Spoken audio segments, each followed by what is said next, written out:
Lumbra Hardwoods manufactures hardwood lumber for many different industries. We are very connected to the housing industry. Probably cabinets and flooring are majority, but there is furniture involved and some musical instruments, many different things. It takes a lot more knowledge today to run a sawmill as it did decades ago.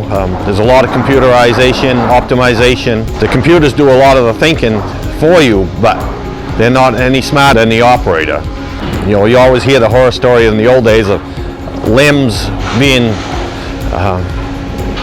cut off by the saws and things like that. We don't worry about that so much in today's world. It's more about pinch points and crushing and things like that. If they use their head and do things smart, those things can be avoided. We deal mostly with soft tissue injury in today's world. People do have a bad day, so you need to make sure there are things in place to protect them. Not only do we need things in place, but we need other people on the team to remind them that if you're having trouble, maybe you shouldn't be doing this. The saw filer, who is also the resaw operator, came to me and said, if we could invest in a leveler, my arm wouldn't be so sore. I'm going to have concern with my arm in long term. I can see that's going to bother when I'm hammering on these saws. I said, well, a new one's awful expensive. Maybe if we talk to the salesman, he can find a good used one and they can refurbish it and see what can happen with it.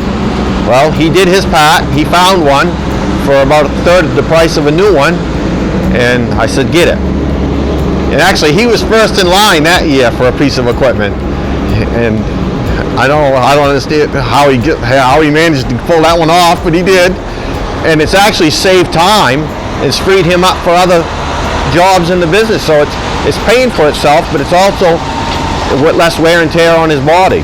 An employee recommended that possibly we should put an electronic eye to control the flow of lumber in a situation. It turned out to be a wonderful thing. In fact, we had the representative for the National Hardwood Lumber Association here a few days ago, and he said, that's a great idea. That's amazing. I've never seen that in a sawmill before, and that works great. Not only did it provide a safety mechanism for him, but it also provided a production boost for us. You have to think about the things that could hurt employees. You don't really want to, but you have to. I'm concerned, and whenever I hear of something happening anywhere, an industrial accident, it's kind of a knock on wood thought that goes through my mind. But yet I do know that we try, and we try to instill a culture in them to do the right thing at the right time. Our customers always tell us that we make good lumber, but I always remind them we have a good crew.